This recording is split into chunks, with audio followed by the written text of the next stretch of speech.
This is One Sentence News, a daily podcast featuring 3 news stories with a sentence-long summary and 1 sentence of context apiece. I'm Colin Wright.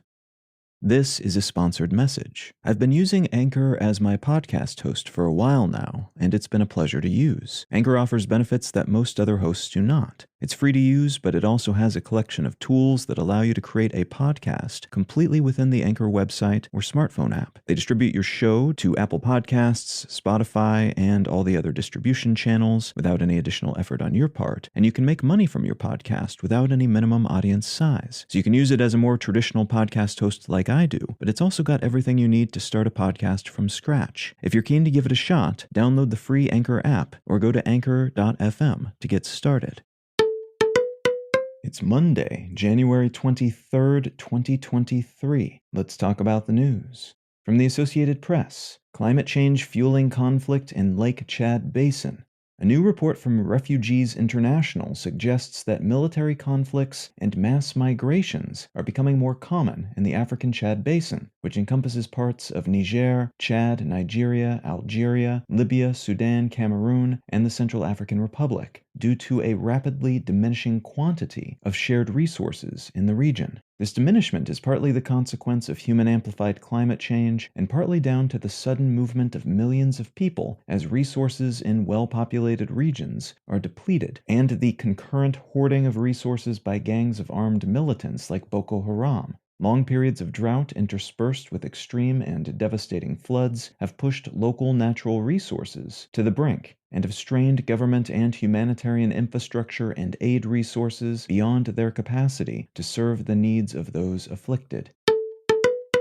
From the Washington Post, COVID, flu, and RSV declining in hospitals as triple-demic threat fades. Though flu, COVID, and RSV infection numbers started to tick upward earlier than usual across the U.S. this winter, which seemed likely, based on previous winters, to signal an impending massive and deadly wave of respiratory illnesses, that wave has not materialized. This is generally being seen as a good thing, and possibly the consequence of broad-based immunity throughout the country from vaccines and earlier infections, and the numbers seem to support an optimistic outlook on hospitalization numbers and deaths, even if both are still elevated compared to non-pandemic years. That said, there are some who think we could still get hit hard at the tail end of winter, while others have said these numbers could have been even lower had we not dropped so many precautions. These moderated but still more elevated than usual figures the consequence, in their eyes, of holiday travel and in-person celebrations without masks or social distancing.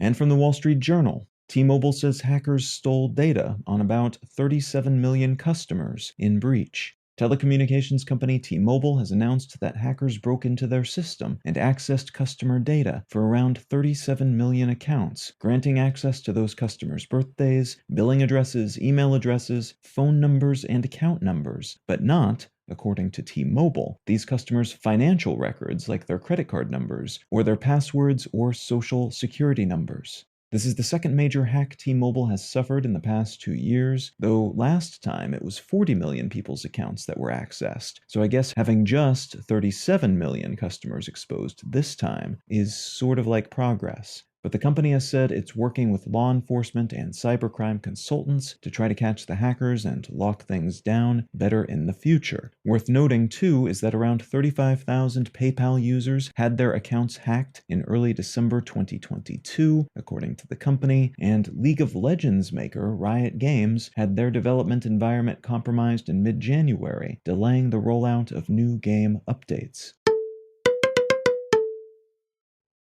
If you're finding some value in One Sentence News, consider leaving a quick review wherever you get your podcasts and/or sharing the show with a friend. You can find out more about this show or subscribe to the email version at onesentencenews.com, and you can support this and other related projects like the Let's Know Things and Brain Lenses podcasts at understandery.com.